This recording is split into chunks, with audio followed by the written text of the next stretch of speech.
पूर्णज्ञं परमार्थमार्गवरदं सर्वज्ञपीठासनं संसारार्णवरारकं यतिवरं तत्त्वार्थसिद्धिप्रदं पारिव्राज्यशिरोमणिं श्रितपरम् देवी कटाक्षान्वितं श्रीमच्शङ्करमाश्रितेस्तवरदं सर्वावतारं श्रये। श्रीमच्शङ्करमाश्रितेस्तवरदं सर्वावतारं श्रये। श्रुतिस्मृतिपुराणानाम् आलयं करुणालयं श्रुतिस्मृतिपुराणानाम् आलयं करुणालयं नमामि भगवत्पादशङ्करं नमामि भगवत्पादशङ्करं लोकशङ्करं లోకశంకరం. శ్రీ గురుభ్యో నమః. శ్రీ శ్రవణ ఛానల్కి శ్రోతలందరికీ కూడాను మరొకసారి స్వాగతం. ఈరోజు మనం 109, 110 శ్లోకాల్ని చెప్పుకోబోతున్నాం. ముందుగా 109వ శ్లోకాన్ని వినేద్దాం. తత ఆత్మా సదానందో నాస్య దుఃఖం కదాచన యత్ సుషుప్తౌ నిర్విషయ ఆత్మానందోనుభూయతే శ్రుతి ప్రత్యక్షమైతి యనుమానౌ చ జాగ్రతే. ఇప్పుడు దీని ప్రతిపదార్థాన్ని చూద్దాం. యత్ ఏ కారణం వల్ల, సుషుప్తౌ సుషుప్తి యందు, నిర్విషయ విషయశూన్యమగు, ఆత్మానంద ఆత్మానందము, అనుభూయతే అనుభవించబడుతుందో, తతః ఆ కారణం వల్ల, ఆత్మ ఆత్మ, సదానంద ఎల్లప్పుడూ ఆనందస్వరూపుడు, అస్య ఈ ఆత్మకు, కదాచన ఎన్నడూనూ, దుఃఖం దుఃఖము, న లేదు, శృతి వేదం, ప్రత్యక్షం ప్రత్యక్షము, ఐతిహ్యం అంటే ఆప్తవచనము, అనుమానంచ అనుమానము, జాగృతి ఉన్నాయి అంటూ చెప్పడం జరుగుతుందన్నమాట. అంటే అర్థం ఏంటి ఇక్కడ? తత అంటూ మొదలుపెట్టారు కదా, అందుచేత ఆత్మ ఎల్లప్పుడూ ఆనంద స్వరూపమైందే, ఆత్మ యందు సుఖం అనేది ఉండదు, అందుచేతనే విషయానుభవం లేని సుషుప్తిలో సైతం ఆత్మానందాన్ని అనుభవిస్తున్నాం. ఈ విషయంలో మనకు శృతి ప్రమాణము, ప్రత్యక్ష ప్రమాణము, ఐతిహాస ప్రమాణము, అనుమాన ప్రమాణ సైతం ఉన్నాయి అంటూ నిన్న మనం చెప్పుకున్న దాంట్లో ఏం చెప్పాం? ఆత్మార్థమైనదే ప్రేమ అన్న విషయాన్ని ఇక్కడ స్పష్టీకరిస్తున్నారన్నమాట. ఏ రకంగా విషయాలు స్వతసిద్ధంగా ప్రియమైనవే, ఆత్మార్థమైనవే కాబట్టి ప్రియమైనవి అవుతున్నాయి అవి అంటూ, ఈ ఆత్మ అనేది అన్నిటికంటే కూడా ప్రియమైన వస్తువు అని చెప్పిన దానికి ఈరోజు ఇది నిజంగా ఆనంద స్వరూపమైంది అంటూ చెప్పడం జరిగిందనమాట. ఆత్మ నిత్య ఆనంద స్వరూపము, దీనికి ఎప్పుడు దుఃఖం లేదు. సుషుప్తి అంటే మన గాఢ నిద్రలో ఉంటాం కదా, విషయాలు లేకుండా ఉండే ఆనందం అన్నమాట. అది అనుభవించబడుతూ ఉంటుంది మనతోటి. ఉపనిషత్తులు అన్నీ కూడాను ప్రత్యక్ష అనుభవం, తర్కం ద్వారా జాగ్రత్త స్థితిలో కూడా వాటిని గ్రహించవచ్చు అంటూ ఇక్కడ చెప్పబడింది. అంటే సుషుప్తిలో విషయాలు ఉండవు, మనస్సు లేదు, అయినా ఆనందాన్ని అనుభవిస్తాం మనం. ఆనందం ఉండేది బయట కాదు, అది ఆత్మస్వరూపం అంటున్నారు ఇక్కడ శంకరులు వారు. గాఢ నిద్రలో మనకి సమస్యలు ఉండవు, బాధలు ఉండవు, కోరికలు ఉండవు. లేచిన తర్వాత అంటాం, అబ్బా చాలా బాగా నిద్రపోయాను, ఆనందంగా ఉంది మనసు అంటాం. ఇది నిరూపిస్తుంది ఏమిటి అని? ఆనందం అన్నది మన స్వస్వరూపం అని. సుషుప్తిలో ఎలాంటి వస్తువులు కూడా ఉండవు మనకి, అయినా ఆనందంగా ఉంది. కాబట్టి ఆనందం వస్తువుల వల్ల కాదు, ఆత్మ సదా ఆనందం, దుఃఖం లేనిది అంటూ మనకి అందులో తెలుస్తుందన్నమాట. దుఃఖం మనస్సు స్థాయిలో మాత్రమే. ఈ విషయాన్ని మనం గుర్తుపెట్టుకోవాలి. సుఖం ఆత్యంతికం ఎత్తత్ బుద్ధిగ్రాహ్యం అతీంద్రియం అంటూ గీతలో చెప్పబడింది. అలాగే మనకి ఈ శ్లోకం ఏం చెప్తుంది అంటే, ఆనందం కోసం అన్వేషణ అనేది ఆత్మకున్న అంతర్గత సహజ స్వభావం అంటోంది. మనం ఆనంద సముద్రమైన భగవంతుని యొక్క అణు అంశాలు అన్న వాస్తవం నుండి ఇది జన్మించిందన్నమాట.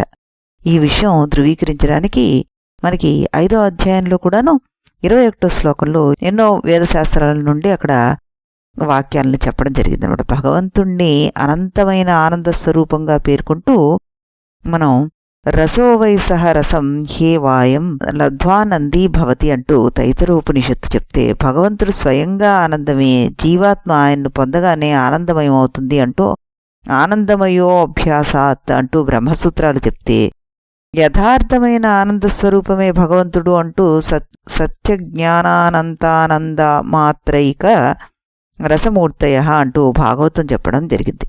నిత్యత్వము, జ్ఞానము, ఆనందాల సమ్మేళనంతో భగవంతుని దివ్యమంగళ స్వరూపం తయారు చేయబడింది. ఆనంద సింధు మధ్య తవ వాస బిను జానే కటమరసి పియాస అంటూ రామచరితమానసులో చెప్పబడింది. అంటే ఆనంద సింధు అయిన భగవంతుడు మీ అందే స్థితుడై ఉన్నాడు, ఆయన్ని తెలుసుకోకుండా మీ యొక్క ఆనందం కోసం ఉన్న తృష్ణ ఎలా తీరుతుంది మరి అంటూ చక్కటి అర్థం. అందులో మనం పరిపూర్ణ ఆనందం కోసం ఎన్నో యుగాల నుండి అన్వేషిస్తున్నాం. మరి మనం చేసే ప్రతి పని ఈ ఆనందం కోసమే చేస్తున్నాం. కానీ భౌతిక సుఖాలనిచ్చే వస్తు విషయాల నుండి మనస్సు మరియు ఇంద్రియాలు కేవలం నిజమైన ఆనందం యొక్క ప్రతిబింబ నీడను మాత్రమే అనుభవిస్తాయి. ఇంద్రియ తృప్తి అనేది భగవంతుని పరమానందం కోసం పరితపించే లోనున్న ఆత్మ యొక్క వాంఛను తీర్చడంలో విఫలమైపోతుందన్నమాట.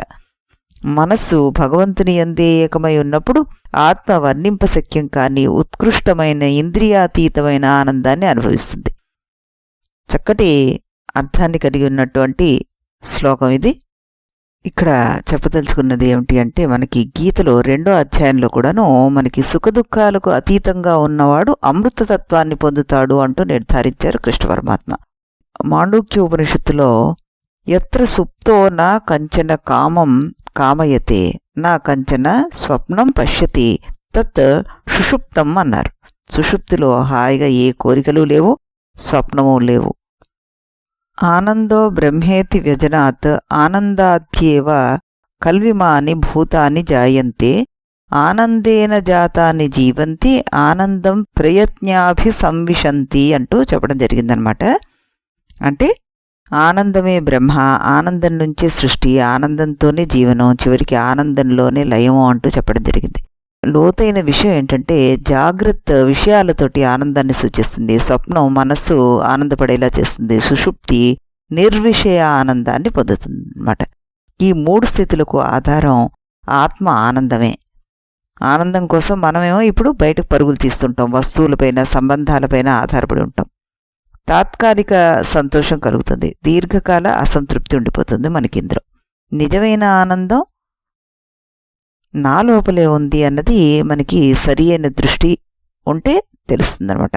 అసలు ఆశలు తగ్గిపోతాయి, శాంతి పెరుగుతుంది, భయం అసలు ఉండనే ఉండదు. సుషుప్తిలో నాకు ఎందుకు ఆనందం వచ్చింది అని మనం విచారం కనుక చేయగలిగితే దాన్ని అభ్యాసం ద్వారా కూడా పొందవచ్చు అంటాయి మన శాస్త్రాలు. అదే అంతర్ముఖత, ధ్యానము, ఆత్మవిచారము, సమత్వ భావన ఇలాంటివన్నీ కలిపితే మనకి ఆత్మానందం కలుగుతుంది అంటూ చెప్పడం జరుగుతుందన్నమాట. అది ఎలాంటిది అంటే సదా ఆనందంతో కూడినటువంటిది, దుఃఖరహితమైనటువంటిది అంటూ చెప్పడం జరిగింది.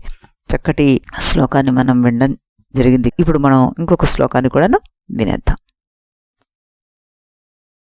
అవ్యక్తనామ్ని పరమేశ శక్తి అనాద్య విద్యా త్రిగుణాత్మికా పరా కార్యానుమేయా సుధియైవ మాయా యయా జగత్సర్వం ఇదం ప్రసూయతే. ఇప్పుడు ఈ 110వ శ్లోకానికి మనం ప్రతిపదార్థాన్ని చూద్దాం. అవ్యక్త నామ్ని అన్నారు. అవ్యక్తమను పేరు కలదియు పరమేశ శక్తి, పరమేశ్వరుని శక్తి అయినదియు అనాద్య విద్య, ఆదిరహితముగా అవిద్యయు త్రిగుణాత్మిక, త్రిగుణస్వరూపం కలదియు పరమైనదియు అగు మాయ సుధీయైవ అంటే మంచి బుద్ధి కలవాని చేతనే కార్యానుమేయ కార్యమును బట్టి ఊహింపదగినది యయా ఏ మాయచే ఇదం ఈ సర్వం సమస్తమైన జగత్తు ప్రసూయతే పుట్టించబడిందో అంటూ చెప్పడం జరిగింది. అంటే దీని తాత్పర్యం ఏమిటి వస్తోంది? ఇది మాయా నిరూపణకి సంబంధించినటువంటి విషయం అన్నమాట. అవ్యక్తము అనే పేరు కలిగినట్టి త్రిగుణాత్మకమైనట్టి అంటే ఈ సత్వరజస్తమో గుణాల కలిగితో ఉన్నటువంటి అనాది అయినట్టి అవిద్యా స్వరూపం కలిగినట్టి పరమేశ్వరుని యొక్క శక్తినే మాయ అంటారు. ఆ మాయ వల్లనే ఈ జగత్తంతా పుడుతోంది. బుద్ధిమంతులైన వారు ఆ మాయ యొక్క కార్యాలను బట్టి దాన్ని అనుమానంతో తెలుసుకుంటారు అంటూ ఇందులో చెప్పడం జరుగుతుందన్నమాట. అంటే ఈ కనిపించని స్థితి ఏదైతే ఉంటుందో అవ్యక్త నామ్ని అన్నారు కదా, కనిపించని స్థితి ఉంటుంది పరమేశ్వరుని శక్తి, అదే పరమేశ్వరుని శక్తి. ఆదిలేని అజ్ఞానం మనకి సత్వరజస్తమో గుణాలతో కూడినటువంటిది అనమాట. ఈ జ్ఞానులు ఈ ఫలితాలను చూసి తెలుసుకోవాల్సి ఉంటుంది. వాళ్ళు ఈ మాయ అంటే ఈ అవిద్య ద్వారానే ఈ ప్రపంచం మొత్తం ఉద్భవించిందని తెలుసుకుంటారు. అంటే మాయ అనేది మనకి కనిపించదు, పరమేశ్వరుడి శక్తి ఈ జగత్తు మొత్తానికి కారణం అవుతుంది. గుణాల రూపంలో అది పనిచేస్తుంది అనమాట. అంటే మాయ అంటే మనకి సత్యం కాదు, అసత్యము కాదు, అది ఉన్నట్టు కనిపిస్తూ ఉంటుంది. చీకట్లో తాడుని మనం పాము అనుకుంటామే, ఆ అనుభవం మాత్రం నిజమే, అది మాత్రం పాము కాదు. అది కనిపించదు కానీ దాని ప్రభావం కనిపిస్తుంటుంది. గాలి లాంటిదనమాట, కనిపించదు కానీ దాని అనుభవం మనకి తెలుస్తుంటుంది. మాయలో మనకి 3 గుణాలతో కలిసి ఉంటాయని చెప్తున్నారు. ఏమిటది? సత్వం అంటే శాంతికి చిహ్నం, రజస్సు అంటే క్రియా చిహ్నం, తమస్సు అంటే అజ్ఞానం. ఈ 3 ఈ మొత్తం ప్రపంచాన్ని నడిపించేస్తున్నాయి. మాయను నేరుగా మనం చూడలేం, కానీ ప్రపంచం ఉంది కాబట్టి దానికి కారణం ఉండాలి. ఆ కారణమే మాయ అంటున్నారు శంకర్లు వారు. ఇక్కడ దైవీ హేష గుణమయీ మమ మాయా దురత్యయ మమేవ ఏ ప్రపద్యంతే మాయామేతాం తరంతితే అంటారు కృష్ణ పరమాత్మ. అంటే నా మాయ అలౌకికమైనది, త్రిగుణాత్మికమైనది, అధిగమించడానికి సాధ్యం కానటువంటిది. ఎవరైతే కేవలం నిరంతరం నన్నే భజిస్తున్నారో వారు ఈ మాయను దాటి సంసార సముద్రం నుండి బయటపడతారు అంటూ ఆయన ఇందులో పరిష్కారం చూపించారు. సంసారం మనల్ని ముంచెత్తే లోపు నన్ను గట్టిగా పట్టుకోండి అంటూ ఆయన మనని హెచ్చరిస్తున్నారనమాట. ఆయన అంటున్నారు, మాయ అనేది అధిగమించడం చాలా కష్టం. ఎవరైనా మాయను వశపరుచుకుంటే దాని అర్థం ఆ వ్యక్తి భగవంతుణ్ణి జయించినట్టే. ఎవరూ కూడా భగవంతుణ్ణి జయించలేరు, కాబట్టి ఎవరూ కూడా మాయను కూడా జయించలేరు అంటూ మనం ఇందులో అర్థం చేసుకోవాలి. మనస్సు అనేది మాయతో తయారైంది కాబట్టి ఏ యోగి, జ్ఞాని, తపస్వి లేదా కర్మి కూడా కేవలం స్వీయ శక్తి చేత మనస్సుని విజయవంతంగా నియంత్రించలేరు అంటూ సూచిస్తున్నారన్నమాట. మరి అర్జునుడు అప్పుడు అడుగుతాడు, నేను ఎలా జయించాలి దీన్ని అంటూ. దానికి సమాధానంగా కృష్ణ పరమాత్మ అంటున్నారు, పరమేశ్వరుడు అయిన నాకు నువ్వు శరణాగతి చేస్తే అప్పుడు నా కృపచేత నేను నిన్ను భౌతిక జగత్తు అనే సంసార సాగరాన్ని దాటింపచేసేస్తాను. ఈ జీవాత్మ నాదైపోతుంది, అంటే నాలో ఆశ్రయాన్ని పొందుతుంది అని దయచేసి దీన్ని విడిచిపెట్ట అని మాయకు సూచిస్తున్నాను అంటున్నాడు. ఎప్పుడైతే ఈ భౌతిక శక్తికి భగవంతుని నుండి సూచన వస్తుందో అది ఆత్మను తన బంధం నుండి వెంటనే విడిచిపెట్టేస్తుంది. మాయ ఇలా అంటుంది, నా పని ఇంతే, భగవంతుని చరణాలను చేరుకునేంతవరకు జీవాత్మను బాధలకు గురిచేస్తూ ఉంటాను. ఈ జీవాత్మ ఈశ్వర శరణాగతి చేసింది కాబట్టి నా పని అయిపోయింది అంటూ వెళ్ళిపోతుందన్నమాట. ఈ విషయాన్ని ఒక రోజువారీ ఉదాహరణ ద్వారా అర్థం చేసుకోవడానికి ప్రయత్నం చేద్దాం. మనం స్నేహితుడిని కలవడానికి వెళ్ళి అతని ఇంటి గేటు వద్దకు చేరుకున్నాం అనుకోండి. ఆయన గేటు మీద ఒక బోర్డు ఉంటుంది, కుక్క ఉంది జాగ్రత్త అంటూ. పెంపుడు జర్మన్ షెపర్డ్ కుక్కలు లోపల నిలబడి ఉన్నాయి. మరి అది ఒక సుశిక్షితమైన కుక్క మన వైపే గుర్రుగా చూస్తుంది అనుకోండి. వెనక గేటు నుంచి వెళ్ళడానికి ప్రయత్నం చేద్దామని గోడ చుట్టూ వెళ్తారు. కానీ ఆ కుక్క కూడా చుట్టూ తిరిగి వచ్చి అదేవిధంగా కోపంతో దమ్ముంటే లోపలికి రా, అడుగుపెట్టు అన్నట్టు గుర్రుగా చూస్తుంది. ఇంకా వేరే ఉపాయం ఏమీ లేక మీరు మీ స్నేహితుడిని గట్టిగా పిలుస్తారు. అతను తన ఇంట్లోంచి వచ్చి తన కుక్క మిమ్మల్ని ఇబ్బంది పెడుతోందని తెలిసి దానివైపు చూస్తాడు. దాంతో అంటాడు, నువ్వు లోపలికి వెళ్ళి కూర్చో అంటూ. అది వెంటనే అక్కడి నుంచి శాంతించి యజమాని చెప్పినట్టుగా చేస్తుంది. అప్పుడు మనం భయం లేకుండా గేటు తెరుచుకుని లోపలికి వెళ్ళిపోతాం. ఇదే విధంగా మనల్ని బాధించే భౌతిక మాయాశక్తి కూడాను భగవంతుని ఆధీనంలో ఉంటుంది. మన స్వీయ ప్రయత్నం ద్వారా మనం దాన్ని అధిగమించలేం. దాన్ని దాటే ఉపాయం భగవంతునికి శరణాగతం అవడమే. ఈ శ్లోకంలో ఈ విషయం శ్రీకృష్ణుడితో బలంగా ధృవీకరించబడిందన్నమాట. అంటే మనకి ఈ ప్రకృతి మాయ అన్నది నా ఆధీనంలోనే ఉంది అంటూ భగవంతుడు చెప్తున్నారు కాబట్టి మనం ఏమాత్రం ఆలోచించక్కర్లేకుండా చక్కగా నిస్సంకోచంగా ఆయన్ని శరణాగతిని అవుతే మన్ని ఆయనే అన్ని రకాలుగా రక్షిస్తాడు అని మనం అర్థం చేసుకోవచ్చు. ఇందులో కృష్ణ పరమాత్మ మనకి మరొక అధ్యాయంలో కూడాను ఈ మాటని చెప్తారు. ఏమని? మయాధ్యక్షేణ ప్రకృతి సూయతే సచరాచరం హేతునానేన కౌంతేయ జగద్విపరివర్తతే అంటూ చెప్తారు. నా యొక్క నిర్దేశంలో పనిచేస్తున్న ఈ భౌతిక శక్తి సమస్త చరాచర భూతాలను జనింపచేస్తోంది నా అధ్యక్షంలోనే అంటూ చెప్పడం జరుగుతుంది. అంటే ఇక్కడ కర్మ అభిమానం వదులుకోవడం అంటే సాక్షిభూతంగా చూడడం అనుకున్నాం కదా. ఈ సాక్షిభూతం అంటే ఏమిటో ఇక్కడ వివరిస్తున్నారు కృష్ణ పరమాత్మ. నేనేమీ ప్రయత్నపూర్వకంగా చెయ్యను, కానీ నా సమక్షంలో పనులన్నీ అవుతాయి.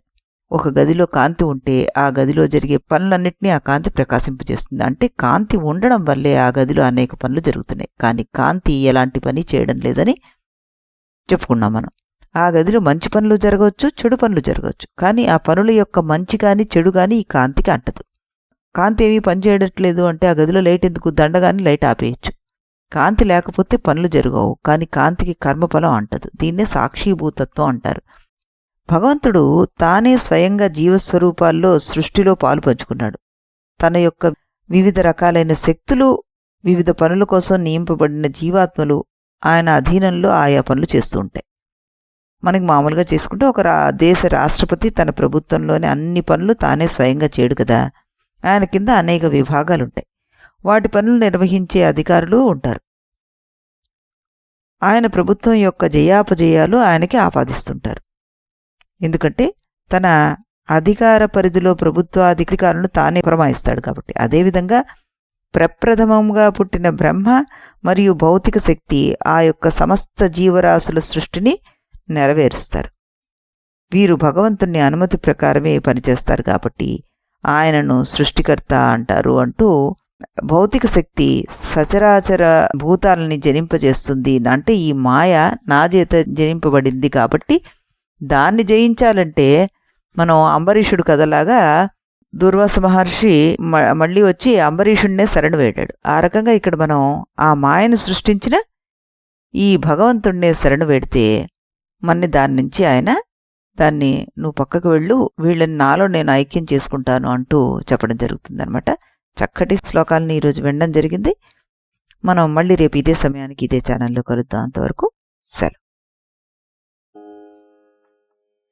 इति गुरुवाक्यम् इति गुरुवाक्यम् विधि वेदान्तं विदितारकमिति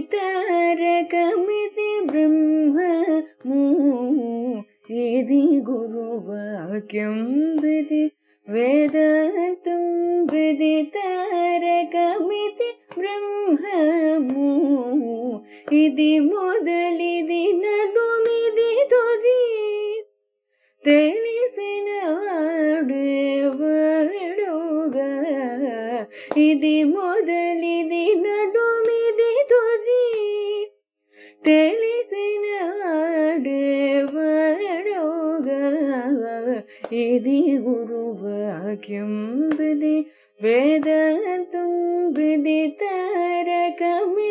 బ్రహ్మము ఇది గురువాక్యం.